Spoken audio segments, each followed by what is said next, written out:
Bom, então essa daqui é a nossa segunda aula sobre geração de código intermediário, né? Nós estamos abordando aí a geração de código intermediário para expressões nós vimos na aula passada, né, que a tradução do meu código-fonte para o meu código intermediário, ela pode ser uma tradução incremental, né? Ou pode ser uma tradução não incremental, certo? Então aqui nós temos as regras de produções e as ações semânticas, né, para você fazer uma tradução incremental com análise sintática ascendente, né, ou seja, usando ferramentas, né? Quando eu falo ferramentas, eu falo aí geradores de analisadores léxicos, como Flex, e geradores de analisadores sintáticos, como Bison, tá? Então, aqui a gente tem um esquema de tradução, que consiste das regras de produção juntamente com as ações semânticas, mas esse esquema de tradução aqui ele só vai funcionar se eu estiver usando ferramentas, né? Ou seja, se a análise sintática for uma análise do tipo ascendente. Por quê? Porque para análise sintática top-down, né, que é a que a gente está estudando no curso de compiladores, a sua gramática ela não pode ser recursiva à esquerda. Então, por exemplo, essa gramática aqui, né, E levando em mais E, né, ela é uma gramática que tem recursão à esquerda, porque o símbolo E ele está aparecendo mais à esquerda do lado direito, né? Tanto nessa regra quanto nessa regra aqui, tá certo? Então, essa recursão à esquerda, né, ela é um problema para análise sintática descendente, para análise sintática top-down. Mas ela não é um problema para uma análise sintática ascendente, para uma análise sintática bottom-up. Tá? Então, esse esquema de tradução aqui, eu vou falar sobre esse esquema de tradução aqui no curso de laboratório de compiladores, mas eu não vou falar, não vou discutir esse esquema aqui nesse curso de compiladores, tá? Mas ele vai ser discutido no curso aí de laboratório de compiladores. Então, se você estiver interessado, vai ter uma aula aí na playlist de laboratório de compiladores sobre esse tipo de tradução incremental usando análise sintática do tipo ascendente, ou seja, usando ferramentas aí, ok? Bom, então só lembrando, o que é uma tradução incremental e o que é uma tradução não incremental? Uma tradução incremental é aquela em que você vai analisando sintaticamente, semanticamente, o código-fonte do seu programa e, ao mesmo tempo que você está analisando, você está produzindo o código-alvo, né, para esse programa, que pode ser um código intermediário ou pode ser um código de máquina, né? A gente está chamando esses dois códigos aí de códigos-alvo, tá? Então, código-alvo, quando eu falar código-alvo, você entende que é código de máquina ou código intermediário, tá? Então, na tradução incremental, ao mesmo tempo em que você lê o código-fonte do seu programa, né, você gera o código-alvo, tá? Então, o código-alvo ele é gerado on the fly, tá? Ele é gerado durante o processo de compilação, tá? Já na tradução não incremental, primeiro você analisa todo o programa fonte, tá? Gera um código intermediário, uma árvore de sintaxe abstrata, uma asa do seu programa, tá? Então, você faz toda a análise sintática, semântica primeiro, né? E depois você passa o código intermediário ou a árvore de sintaxe abstrata, que são representações intermediárias do seu programa, para o gerador de código, tá? E o gerador de código vai gerar o código-alvo para você, ok? Então, primeiro você compila tudo, depois gera a representação intermediária, e depois você, a partir da representação intermediária, que pode ser o código intermediário, ou a árvore de sintaxe abstrata, que é uma árvore construída a partir da análise sintática do seu programa, você gera o código-alvo, que pode ser um código intermediário de mais baixo nível ou um código de máquina, ok? Muito bem. O que nós vamos fazer aqui? nós vamos implementar aqui uma tradução não incremental, tá? Então, primeiro nós vamos analisar sintaticamente todo o programa, ok? Para depois gerar o código, no caso, o código intermediário aqui, ok? E nós vamos fazer essa tradução não incremental sem construir a árvore de sintaxe abstrata, porque você poderia fazer uma tradução não incremental construindo a árvore de sintaxe abstrata e a partir da árvore de sintaxe abstrata gerar o código intermediário, tá? Depois de ter compilado aí todo o seu programa, tá? Mas nós não vamos fazer isso. Nós vamos criar aqui uma estrutura de dados, tá? Essa estrutura de dados vai ser essa estrutura aqui, ó, scode, né? O que ela vai guardar? Ela vai guardar o código, né, o código compilado aí do meu símbolo não terminal, né, correspondente ao meu símbolo não terminal, ou seja, esse code aqui vai ser um atributo de um símbolo não terminal, né, ou terminal, né, e esse temp aqui vai ser um temporário gerado pelo compilador para um símbolo também terminal ou não terminal aí do meu código, tá? Então, eu chamei a estrutura de scode, dei um typedef aqui, scode, code, para não ficar digitando toda hora struct scode. Então, eu digito simplesmente code aqui, ok? Então, qual que é a ideia para você programar um código de tradução não incremental que pode ser posteriormente convertido em um código que gera uma asa, tá?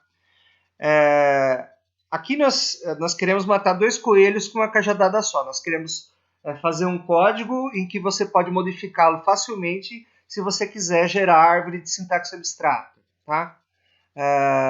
Nesse caso aqui ele está gerando código intermediário de forma não incremental, mas você poderia gerar uma asa e depois percorrer essa asa e gerar o código intermediário, que é o que nós vamos fazer na próxima aula, tá?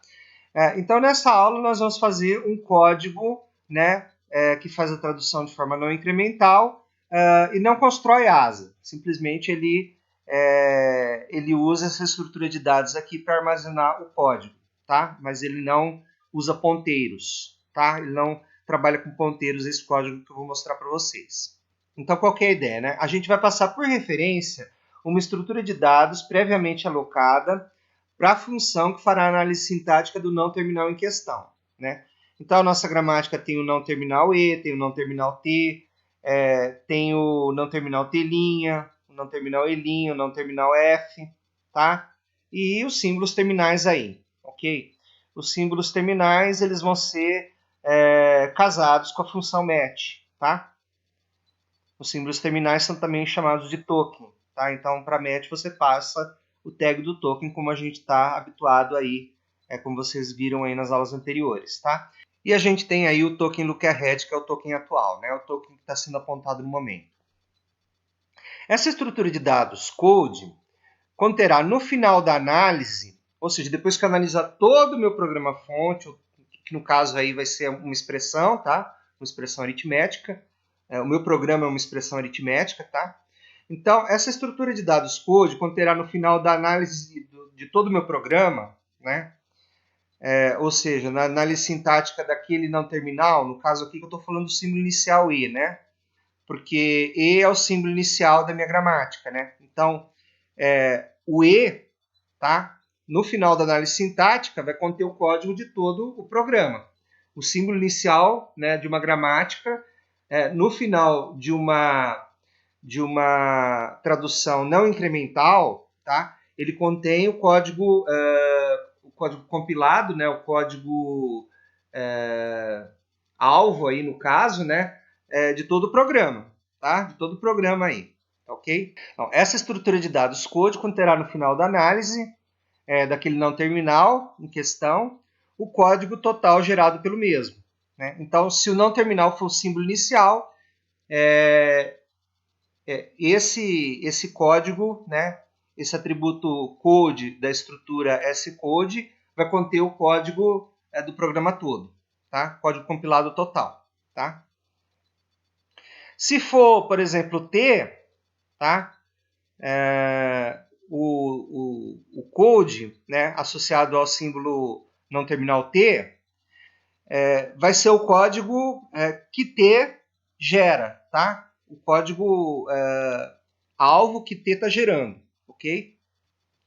Quando você tem uma regra de produção do tipo, por exemplo, E levando em T, ER, tá? A gente chama o não terminal que está à esquerda da regra de produção, a gente chama de cabeça, né? E o conjunto de terminais ou não terminais, ou seja, a forma sentencial que está à direita da regra de produção, a gente chama de cauda, tá? Tem essa terminologia também, tá? Além do código, tá? A gente armazena aqui na estrutura S-Code esse vetor de char aqui, esse temp aqui, né? O que vem a ser o temp? É a variável temporária gerada pelo compilador, né? Cada não terminal ou terminal, né, tem uma variável temp associada a ele, né? Como a gente vai ver aí, né? No caso aqui, o exemplo que eu fiz, eu só trabalhei com números, né? Não trabalhei com identificadores. Então o meu código não está tratando aí variáveis, né? Está tratando apenas números, né? E para cada número eu crio um temporário, tá? Mas isso pode ser modificado se você quiser, né? É só você olhar o código aí, você consegue modificar isso com facilidade, tá? Para você entender melhor o que eu falei no slide anterior, tá? Eu vou mostrar como é que a gente chama o nosso compilador dentro da função main aqui, que é a função principal do nosso programa em C, né? Então você tem um code aqui, um ponteiro para code, né, que a gente chama de ecode aqui, tá? Como eu disse anteriormente, você tem que alocar a memória para ele. Por quê? Porque você vai passar por referência, você vai passar por referência esse ecode. Então a memória para ele já tem que estar alocada, certo? Então aí você tem as funções aqui initlex, né? O lookahead, ele já tem que estar apontando para o primeiro token, né? Da sua expressão, né, da sua expressão aritmética, antes de você chamar o símbolo inicial da gramática, que é E, certo? Então, o que você faz? Você aponta o lookahead para o primeiro token da sua expressão, e em seguida você chama o símbolo inicial da gramática, passando ecode aqui, que você já alocou memória aqui, passando esse ecode aqui para referência, tá? E o E vai te retornar true ou false. Se a sua expressão está sintaticamente correta, tá? O que você faz, né? Você vai imprimir aqui no final a cadeia é aceita, né? Caso contrário, você vai imprimir a cadeia não foi aceita, deu erro aí, tá? Mas o que eu quero chamar a atenção é o seguinte, ó.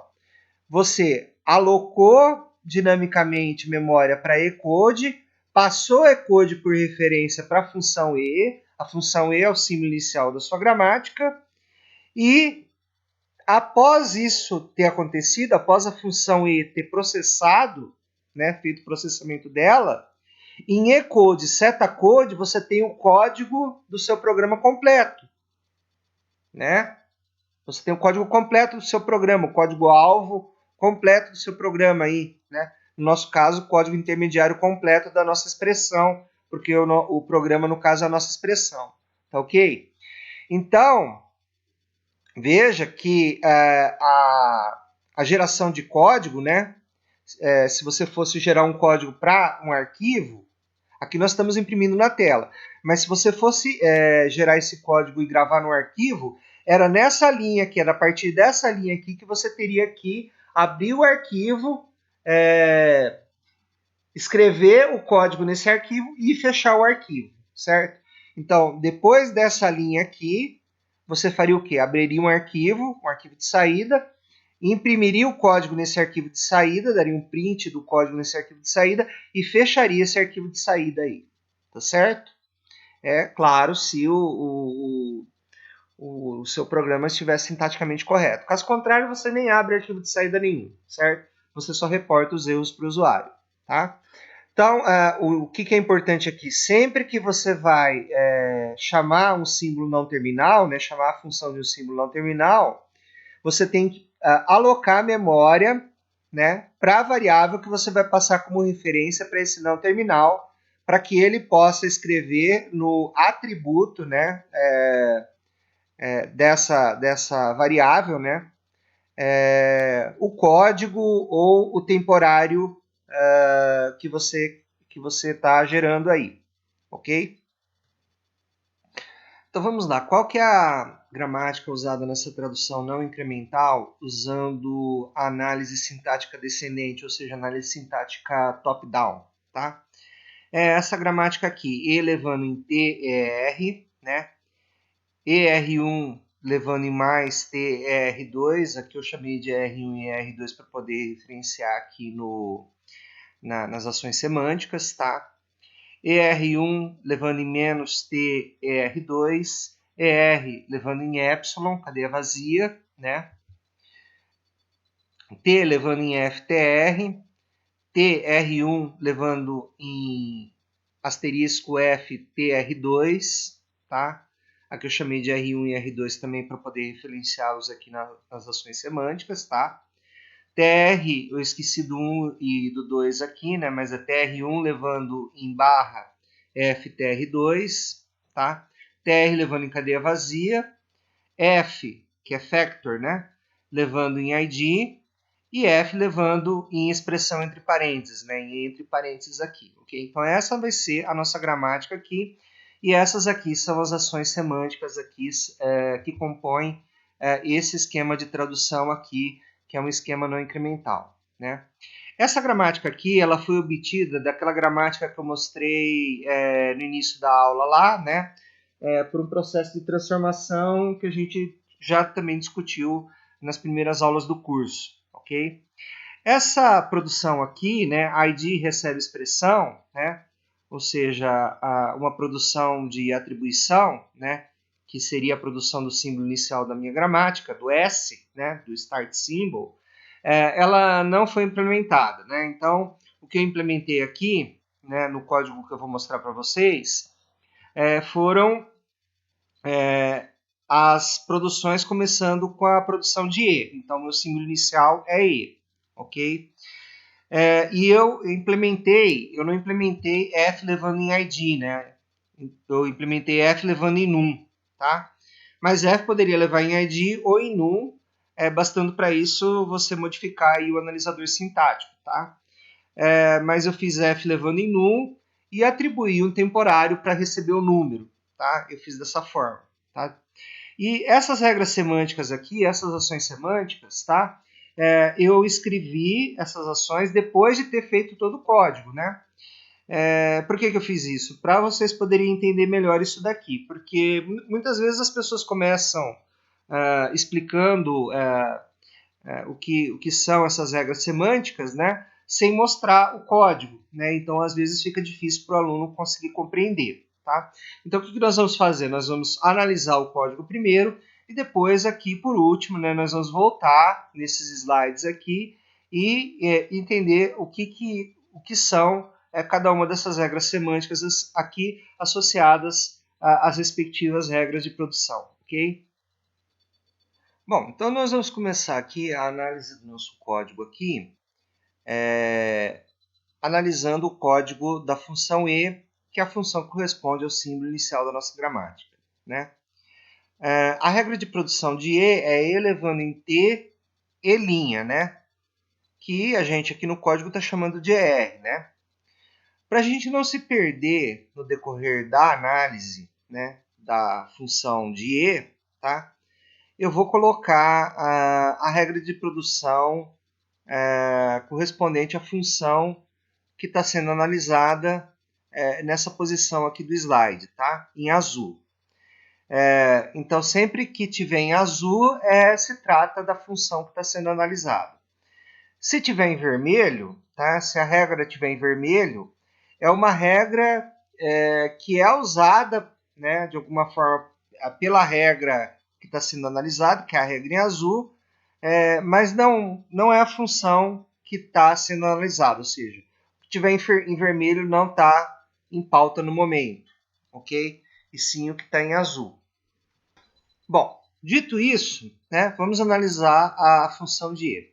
Eu criei aqui duas variáveis booleanas, B1 e B2. Essa variável B1 vai verificar se a árvore gerada pelo símbolo T está sintaticamente correta, e essa variável B2 vai verificar se a árvore gerada, se a subárvore gerada pelo símbolo R está sintaticamente correta, ok? Como eu disse para vocês agora há pouco, as estruturas de dados que contêm os atributos dos símbolos não terminais, tá? Elas têm que ser alocadas dinamicamente, tá? Antes de serem passadas por referência para os respectivos símbolos não terminais. Então, a gente tem a estrutura T-code, né, que vai ser passada por referência para o símbolo T, e a gente tem a estrutura ER-code, que vai ser passada como referência para o símbolo ER aqui. Tá? Então, a primeira coisa que eu vou fazer vai ser alocar memória para essas duas variáveis aqui. Né? Ok? Então, veja que o parâmetro ECODE da função E é passado por referência. Né? A gente viu isso no slide anterior, ou seja, na função main, a gente aloca ECODE, tá? E passa, né, esse ECODE já alocado para a função E. Né? Então, ECODE, né, esse ECODE aqui, que é parâmetro da função E, já tem memória alocada para ele. Tá? Para eu chamar a função T e a função ER, eu tenho que alocar memória para T-code e para ER-code. Por que isso? Né? Porque a função E assume que code aponta para uma memória já alocada. Né? Agora, como E ele vai chamar T e ER, tá? Dentro de E, né, dentro da função que codifica E, eu vou ter que alocar memória para T-code e ER-code. Né? Então, a função que está chamando a outra função, né, fica encarregada de alocar memória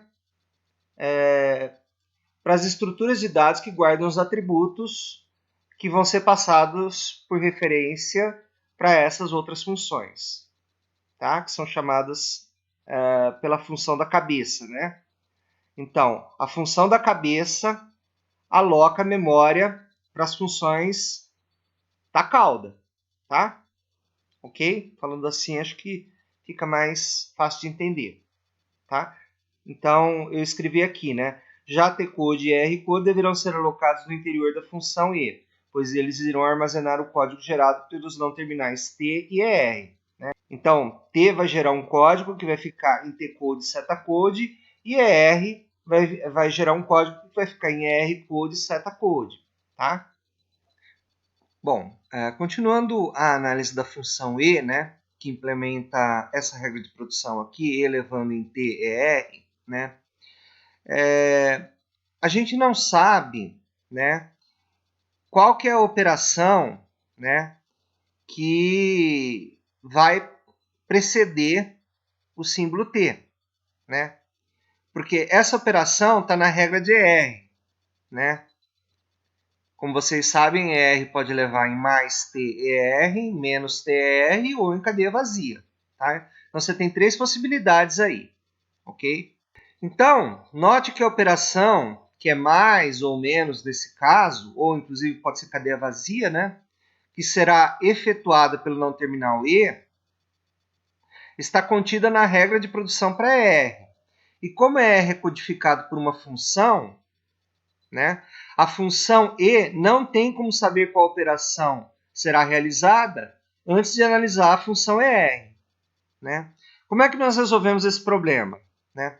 Nós vamos criar um inteiro aqui, né? Que a gente vai chamar de last operation, tá? E nós vamos alocar memória para esse inteiro, né? Que na verdade aqui é um ponteiro para o inteiro. Vamos alocar memória para esse ponteiro de inteiro, né? E passar esse ponteiro de inteiro como referência para R, para a gente descobrir qual é a operação que segue T na regra de produção elevando T e R, ok? Então, deve, portanto, ser passado um parâmetro por referência para essa função, né? Qual função? ER, né? Para você saber qual operação será realizada. Isso é, se será a operação mais, se será a operação menos. Essas são as duas únicas possibilidades para operações, mas você também tem a possibilidade de cadeia vazia, né? Ou seja, elevando em T e sem ER, né? Ou seja, elevando num termo, sem a presença de ER, porque ER seria final de arquivo ou cadeia vazia. Então, ER seria End of File, se você estiver lendo de um arquivo, né? Ou o símbolo seguinte a uma expressão, né? Ou então /0 se você estiver lendo de um vetor de caracteres, né? Ou de uma string, no caso, ok? Esse tipo de operação, que é analisar o símbolo primeiro de uma regra de produção para saber qual operação está sendo feita na regra de produção que chamou esse símbolo, tá? Não acontece só em ER, acontece também em TR, tá? Então, as funções ER e TR devem guardar a última operação realizada na produção para a função que a chama, ou que as chamam, né, gerar código. Tá? Então, esse inteiro, né, que vai guardar aí a operação que é o símbolo primeiro da regra de produção de TR ou ER, né, é passado por referência. Né? Uma outra particularidade aí é que o código para F, né, para factor, ou é um ID, né, ou é um número, né, ou é um código de uma expressão entre parênteses, né? Então, nesse caso, você não precisa criar temporário nenhum, né? Você apenas copia o código, né? Ou seja, se for um número, você cria um temporário, mas se for uma variável, a variável address, né, vai ser o próprio lexema do ID aqui, né? Se for um número, aqui no caso eu ainda estou criando um temporário para o número, mas não seria necessário. Bastaria você colocar um número ali, ok? E no caso de F levando em entre parênteses, você só tem que copiar o código de E para o código de F. Tá? Não precisa fazer a criação de nenhuma variável temporária nesse caso. Então, a geração de código, por exemplo, para E, vai depender da geração de código para T, né? E da geração de código para ER. Tá? Então, o código gerado para E depende do código gerado para T, do código gerado para ER, e depende também da operação, né, que é o símbolo primeiro de ER, tá, da regra de produção de ER, que é armazenada após a análise de TR. Então, após a análise de TR, você gera o código para TR e armazena, né, qual operação que é o símbolo primeiro de ER, se é mais ou se é menos, tá? Então, o código contido em ER é, portanto, incompleto, tá? Por quê? Porque a nossa análise é top-down, tá? Pois não contém os códigos com as operações mais e menos, assim como o código de TR, tá? O código de TR tem o mesmo problema, ele é um código incompleto. Por quê? Porque a nossa análise é top-down, tá certo? Então, veja o seguinte, que o parâmetro last operation, passado como referência para ER, é um atributo sintetizado. O que significa isso? ER é filho de E, certo? Um atributo que passa do filho para o pai poder fazer alguma ação com esse atributo, é um atributo sintetizado. Né? O atributo herdado, por sua vez, ele passa do pai para o filho. Por isso que ele chama herdado, ele passa do pai para o filho. Aqui eu estou passando um atributo do filho, que é R, para o pai, que é I. Tá? Para o pai poder tomar uma ação adequada. Tá certo? Ou seja, né, para que o pai E possa gerar o código corretamente. Tá? Uma coisa importante que a gente deve falar aqui, tá, para não passar desapercebida, é que você entra na função de E após alocar a memória para o inteiro, para T-code, para ER-code, você já cria um new temp. Né? Esse tipo de observação é importante por quê? Porque como você está fazendo uma análise top-down, né, você está partindo da raiz da árvore sintática para as folhas, tá?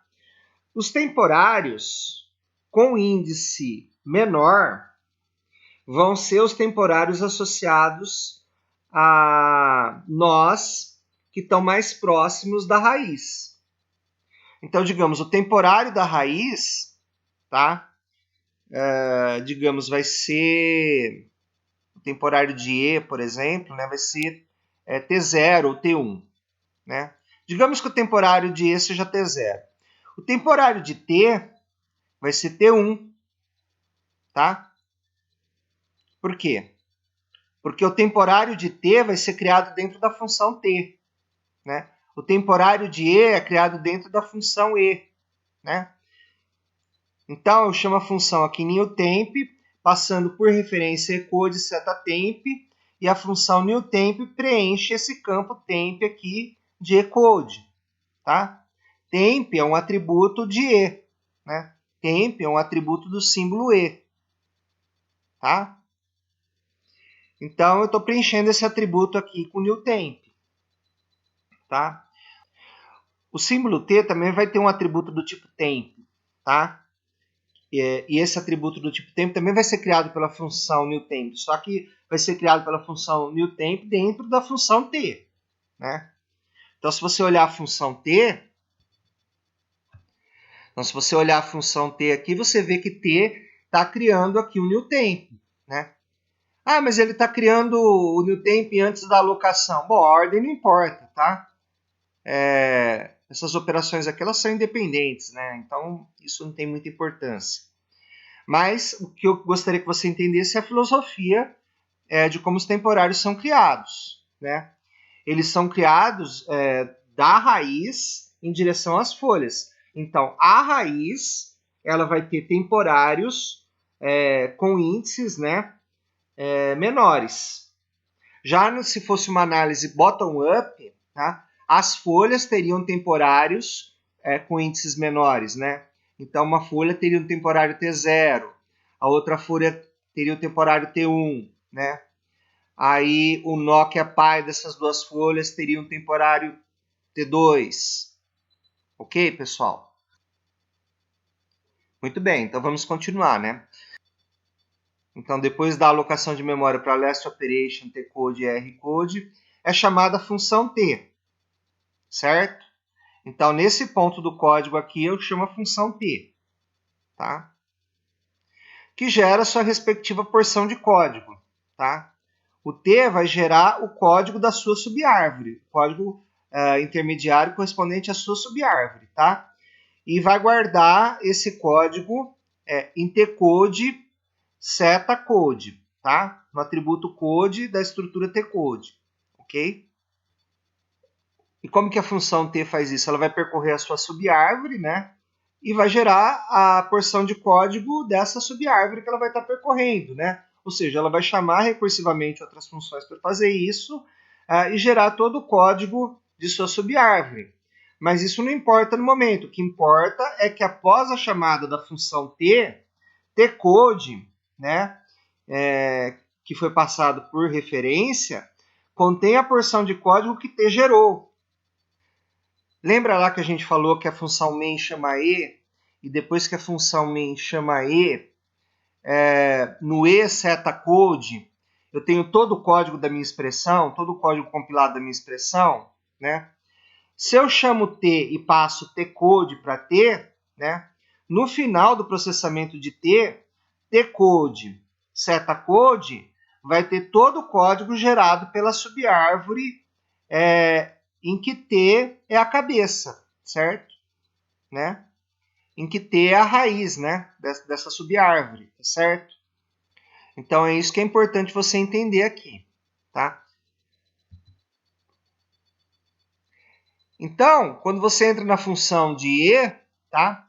Ecode, setacode está vazio, né? Então, e como T é o primeiro símbolo aqui da regra de produção, você pode fazer um string copy, porque não tem nada em ecode, setacode, né? Então você pode simplesmente sobrescrever tudo aqui, porque não tem nada, né? Você pode sobrescrever o ecode, setacode aqui com string copy, tá? Então você faz aqui um string copy, ecode, setacode, tcode, setacode, porque T é o primeiro símbolo à direita da regra de produção de E, tá?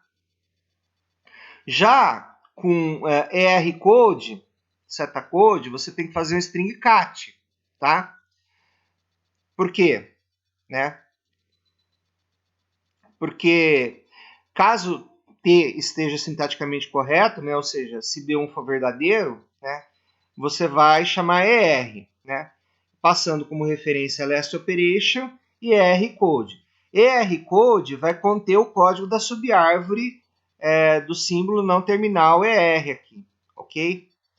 E o código dessa subárvore do símbolo não terminal ER pode ser concatenado em eCode setacode, tá? Ok? Mas você, né, quando você sai da função ER, você já sabe qual operação que ER está fazendo, se é que ele está fazendo alguma operação, né? Então você tem três casos, né? ER pode ser mais, pode ser menos ou pode ser cadeia vazia, tá? ER pode gerar como símbolo primeiro mais, menos ou cadeia vazia, tá? Então, veja que eu escrevi aqui, ó, já no caso da função R, devemos descobrir qual operador é seu símbolo primeiro e colocar esse operador em last operation. Existem três possibilidades, mais, menos ou cadeia vazia. Após descobrir o operador, ER-code deverá ser preenchido com o código de T somente. Essa frase aqui é desnecessária, porque a gente está trabalhando com uma máquina de pilha, né? Então veja, né, que após a função ER preencher ER-code, esse pode ser concatenado com eCode, aqui no caso, né? Isso se deve porque nossa avaliação de expressões aritméticas é feita através de pilha. Então, depois que eu fiz essa concatenação, tá? Depois desse string cat aqui, eu tenho esse seguinte código aqui, ó, switch asterisco last operation, tá? Case mais, o que eu vou fazer? Né? Aqui nós temos os dois casos, né? Case mais e case menos, por isso que eu coloquei aqui em vermelho essas duas regras de produção aqui que estão relacionadas a esses dois casos aqui, tá? A gente não está aqui no código de ER, tá, pessoal? A gente está aqui no código de E.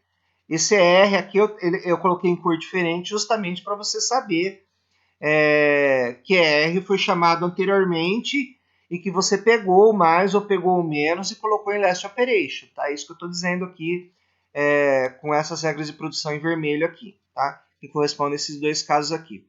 O que eu faço, né? Eu vou concatenar no código de E, né?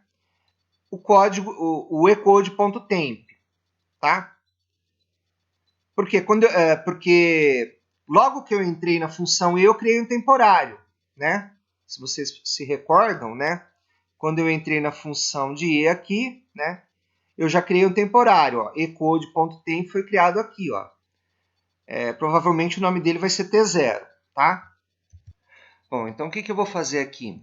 Eu vou fazer um string cat, eu vou concatenar em ecode setacode, ecode setatemp, né?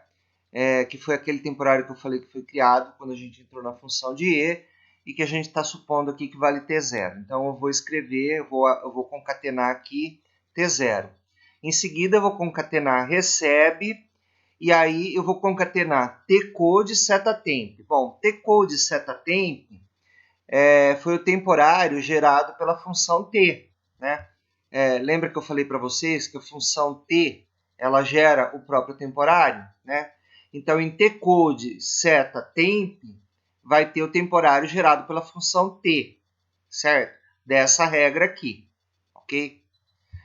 Então, o que eu vou escrever aqui? O que eu vou concatenar? Eu vou concatenar T1, digamos que esse daqui seja T1. Né? Depois eu vou concatenar mais, e depois eu vou concatenar ER code setatemp. Quem que é ER code setatemp? É o ER, né, gerado, é o temporário gerado pela chamada da função ER, né?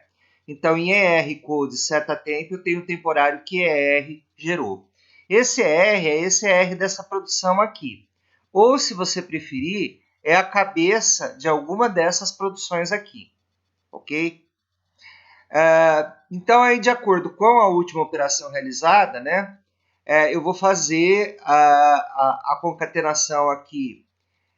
T0 recebe T1 mais T2, ou T0 recebe T1 menos T2, ok?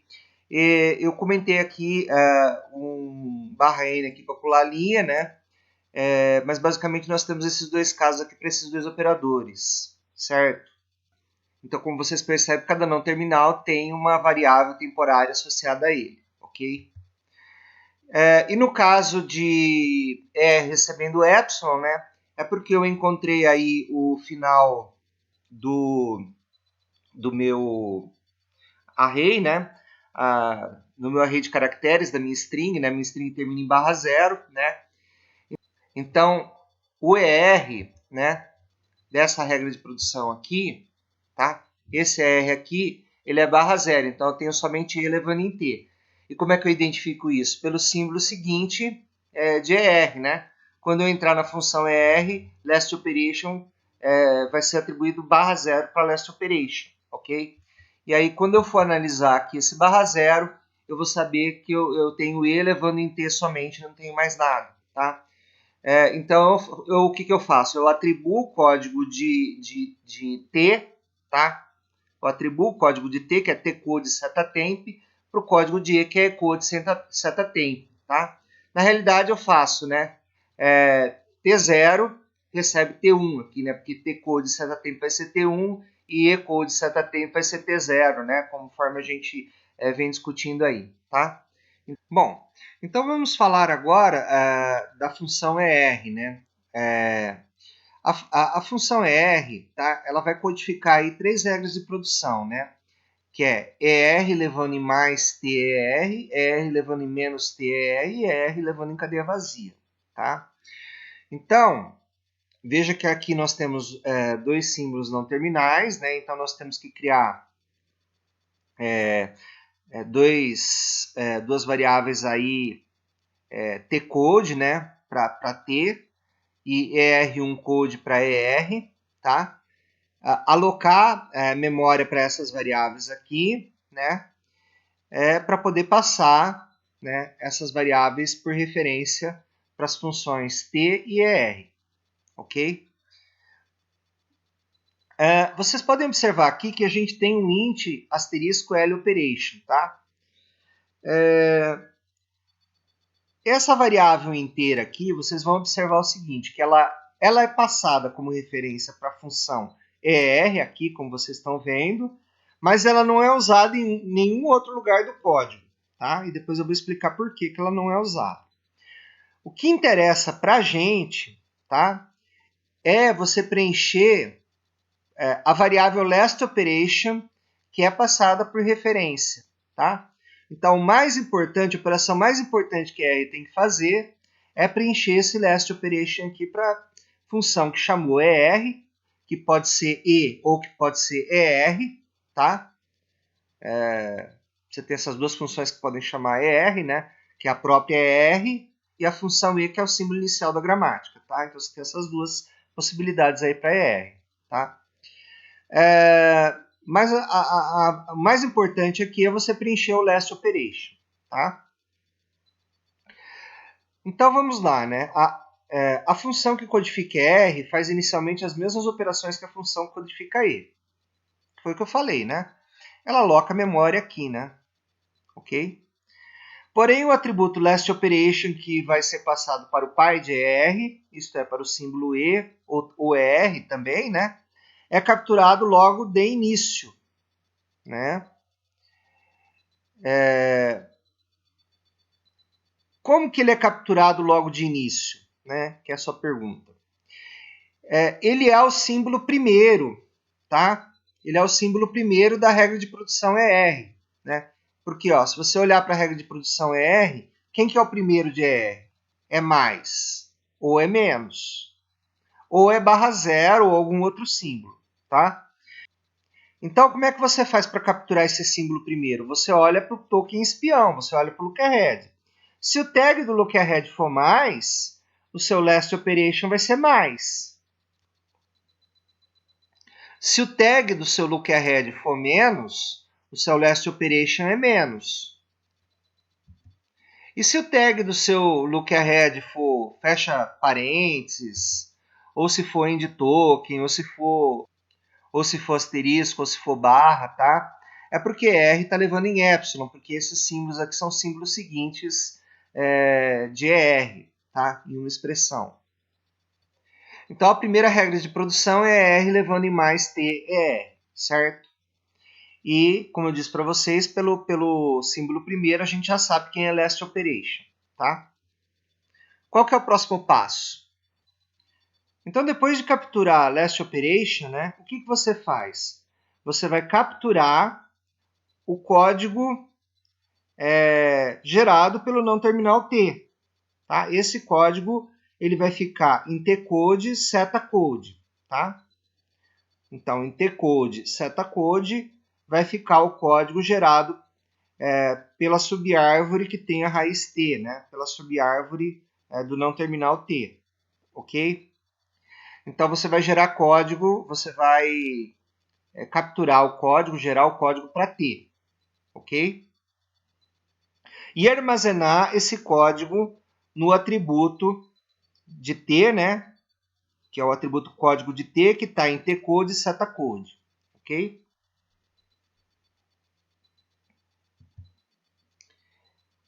E em seguida, o que você vai fazer? Você vai capturar o código gerado pelo não terminal ER. Tá? Esse código ele vai ficar num atributo de ER, né, que é r.code, tá? No caso é r1.code, né? R1 seta-code, né? Seta-code porque R1 é um ponteiro, né?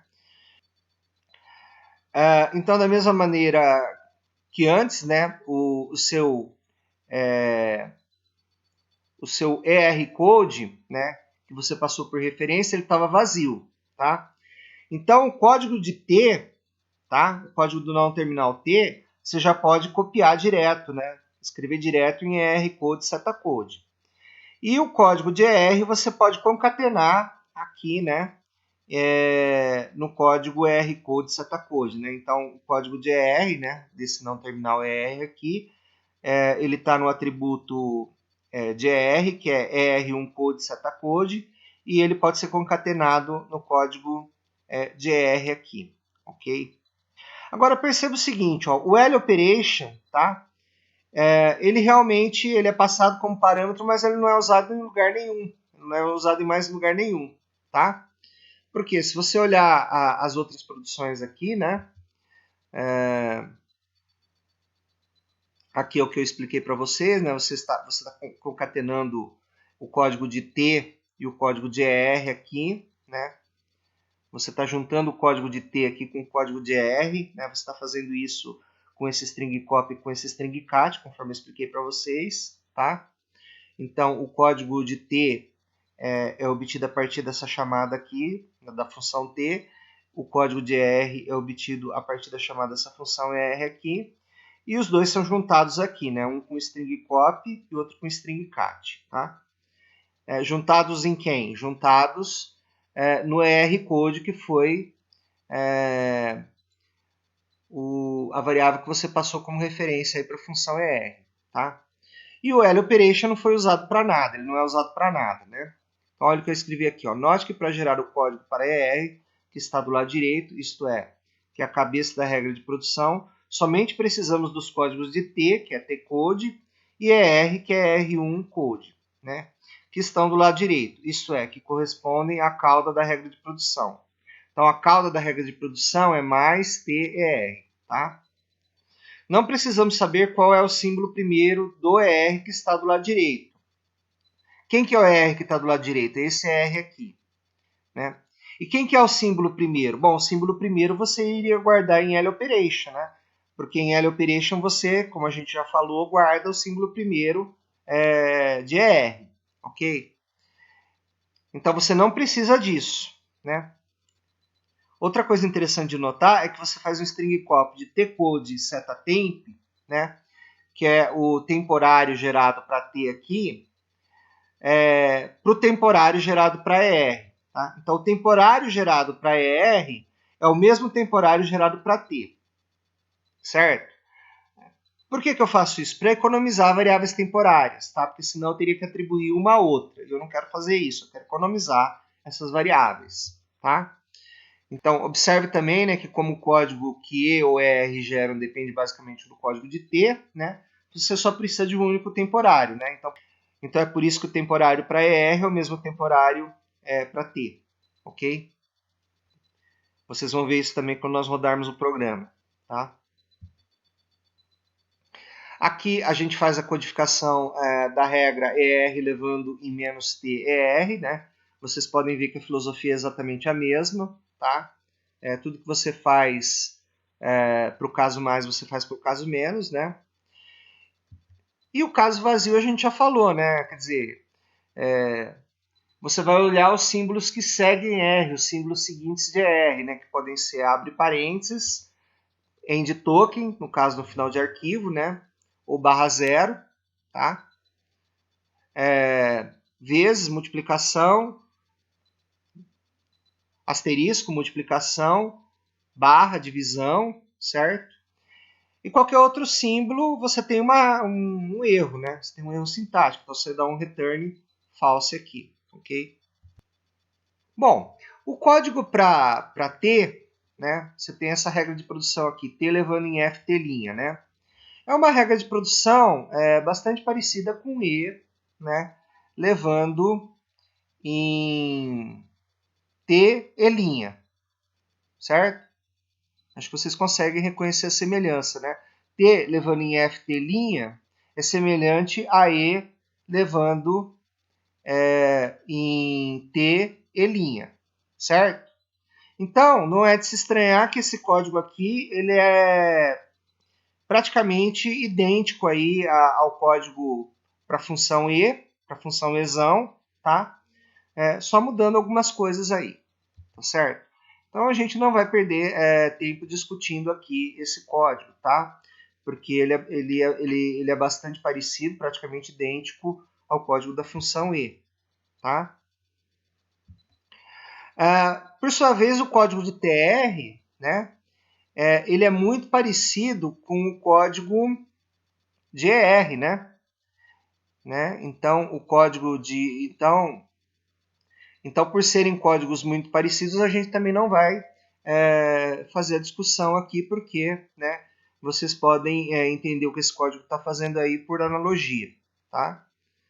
Ok?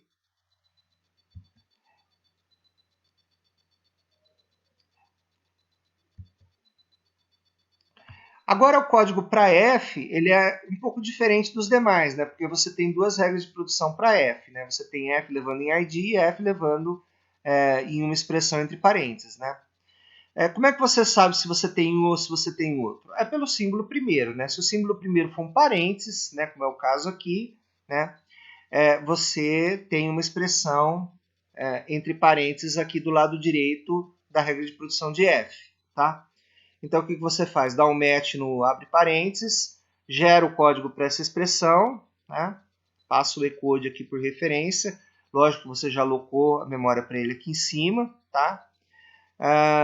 Se tiver tudo certo, né, com a expressão que está entre parênteses, você dá um match aqui no fecha parênteses. E o código-alvo para F, tá? O código-alvo para F aqui, que é F-code, setacode, vai ser o mesmo código-alvo de E, que é E-code, setacode, tá? E os temporários também vão ser iguais, tá? Então, o mesmo temporário que eu uso aqui para E, eu vou usar para F, tá? Porque não tem sentido eu criar outro temporário, né? Nesse caso aqui, ok? Se F for um num, veja que eu não estou verificando se ele é um ID, né?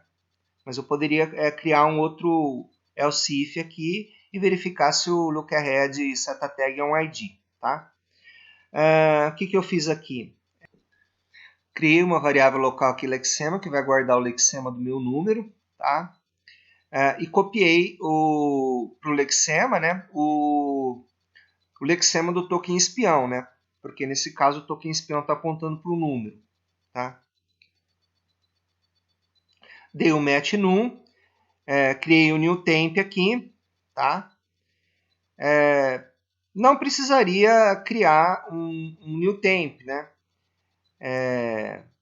Para F no caso, tá? eu poderia falar que o temp de f seria o número, né, o lexema do número aqui, tá? Mas eu fiz dessa forma aqui, tá? Se vocês quiserem, vocês podem modificar. Então, eu vou imprimir o temporário para f, digamos T5, né?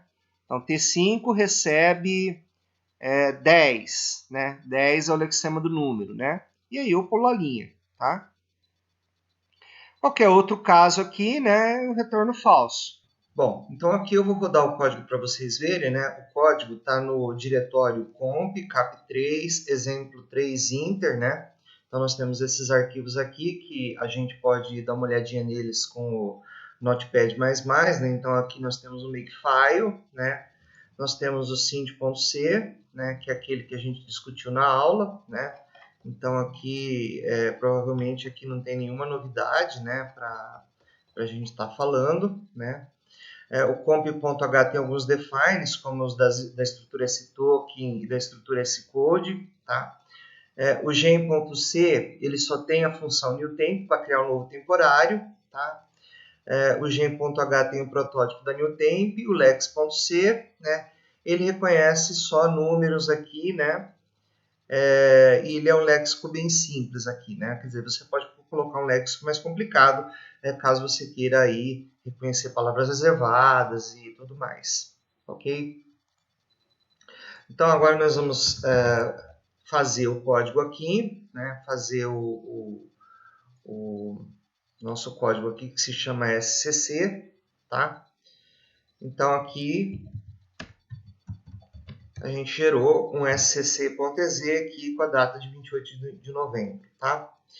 Então eu vou executar o SCC aqui, tá? Ele fala entre por cadeia, a cadeia aqui é uma expressão numérica, ele não aceita variáveis, por exemplo, A mais B vai dar erro, certo? Mas se você colocar uma expressão numérica, por exemplo, 5 mais 4 vezes 34 menos 1, né? Ele vai gerar um código aqui, né? Então, veja, né, que o código para a expressão toda, né, o temporário para a expressão toda é o T0, né? Então, esse T0 aqui, como eu disse para vocês, ele é gerado por último, né? Ele é T1 mais T3, né? Veja então o seguinte, ó, que T0 é igual a T1 mais T3. Quem que é T1? T1 é 5, tá? Por quê? Porque T1 é igual a T2 e T2 é 5, ok? E quem que é T3? T3 é o temporário dessa expressão de multiplicação aqui, tá? Então, ó, T3 é T4 vezes T5. Quem que é T4? T4, né, é 4, certo? E T5? T5 é T6 menos T8. Quem que é T6? T6 é T7, T7 é 34, né? E quem que é T8? Né? T8 é T9. E quem que é T9? T9 é 1, certo? Então, por aqui você consegue ver que ele está funcionando corretamente, tá certo? Então, agora nós vamos falar um pouquinho sobre as ações semânticas, né? Sobre a especificação das ações semânticas no nosso compilador. Então, eu resolvi deixar esse tópico por último para a gente encerrar a aula, porque eu acho mais fácil você primeiro entender o código e depois entender a especificação, né? Deveria ser o contrário, você deveria entender primeiro a especificação e depois o código, mas tudo bem. Vamos dar uma olhadinha na especificação aí das ações semânticas para a gente entender aí o nosso esquema de tradução, ok? Bom, então como prometido aí no começo da aula, né? Eu fiz aqui um esquema de tradução, né, baseado no código que a gente analisou durante a aula, para fazer uma tradução não incremental em uma análise sintática preditiva recursiva descendente, ok? Só que eu tive que fazer algumas adaptações aqui nas regras semânticas, né, para que elas ficassem fiéis ao código que a gente mostrou, tá? Porque aquele esquema de tradução que eu mostrei no início da aula não estava muito bom, tá? Então ele teve que sofrer algumas adaptações aí, ok? Essa regra aqui ela não foi implementada, tá? Então nós vamos começar a analisar essa regra aqui, né? Qual que vai ser a ação semântica para essa regra de produção aqui?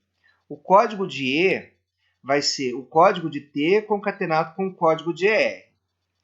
Então, nota o seguinte, depois que você chamou a função ER, você vai ter setado, né, um atributo no símbolo não terminal ER, que é o ER.op. Tá? Na nossa estrutura de dados code, nós não temos um campo operador. Tá? Esse campo operador é um parâmetro avulso passado por referência, mas ele poderia ser perfeitamente um campo, né, da estrutura de dados code. Tá? Se você se perguntou isso no decorrer da aula, né, se você perguntou por que o operador, né, não fazia parte da estrutura de dados code, muito bem, você estava correto. Ele pode perfeitamente fazer parte da estrutura de dados, embora você não use ele em todas as situações, tá? Embora você não o use aí em todas as situações, né? Bom, então depois que você entrou na função ER, tá? Você tem o ER-op setado. E aí você pode chamar uma função chamada genOp, que recebe 3 parâmetros aqui, que é o temporário associado ao símbolo não terminal E, o temporário associado ao símbolo não terminal T e o operador associado que foi extraído aqui da regra de produção para ER. Tá? Então, na regra de produção para ER, né, uma das ações semânticas vai ser setar o operador, que é o que é feito aqui. Né? Então, quando eu entrar na regra ER, né, na regra de produção para ER, eu vou criar um novo temporário, vou setar o operador, né, vou setar o atributo operador de ER, e o ER code, né, como vocês viram lá no código, né, o ER code, o ER1 code, né, no caso, vai ser o código T, o código de T, concatenado com o código gerado pelo não terminal ER2, tá? Então, fazendo um paralelo aí com a regra semântica, com a ação semântica para ER, né? Nota que para esse segundo ER aqui, eu não preciso guardar a operação, tá? Então, ó, eu passo o L-operation aqui, mas eu não uso o L-operation para nada. E o código, tá? Para esse ER aqui, ou seja, esse ER aqui da esquerda, é simplesmente o código de T, né? Que é o código desse não terminal aqui, concatenado com o código de R1, que é o código desse não terminal aqui. Ok? Então, veja que eu não guardo, tá? Apesar de passar como referência aqui o L-operation, tá? Ele não é usado para nada, então eu não guardo o símbolo primeiro de ER2 aqui no caso, tá? Aqui seria R1, aqui seria R2. Então eu não guardo o símbolo primeiro de R2. Então vocês veem aqui que a ação semântica para essas produções aqui, para essa produção aqui, para essa produção aqui, né? Para você gerar o código para R1, né? Você simplesmente concatena o código para T com o código de R2, certo? Ó, R1.code recebe T.code concatenado com R2.code. Aqui e aqui também, tá?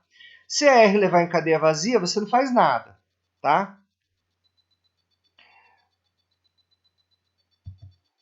A ideia, tá, para as regras semânticas, para as produções de T e TR, elas seguem exatamente a mesma ideia das regras de produções para E, né? Porque, como eu disse, existe um paralelo aí, tá? Então, eu não vou repetir tudo novamente aqui. Vocês fica como exercício aí para vocês analisar essas regras aí, ok? Para a regra F levando em num, tá? O que eu estou fazendo? Estou criando um new temp aqui para o endereço para o temporário de F, né? Ok? E estou chamando uma função gen aqui que passa como parâmetro o temporário de F e o lexema do número. Né? O que essa função vai fazer? Vai gerar, digamos, T5 recebe 10, T8 recebe 15, tá? Eu não precisaria fazer isso como eu discuti com vocês, mas eu estou fazendo aqui. E para essa última regra de produção aqui, F levando em E entre parênteses, né? Eu não preciso criar temporário nenhum, eu só preciso copiar o código de E, para o código de F, tá? Então, f.code recebe e.code, tá? E tá tudo certo.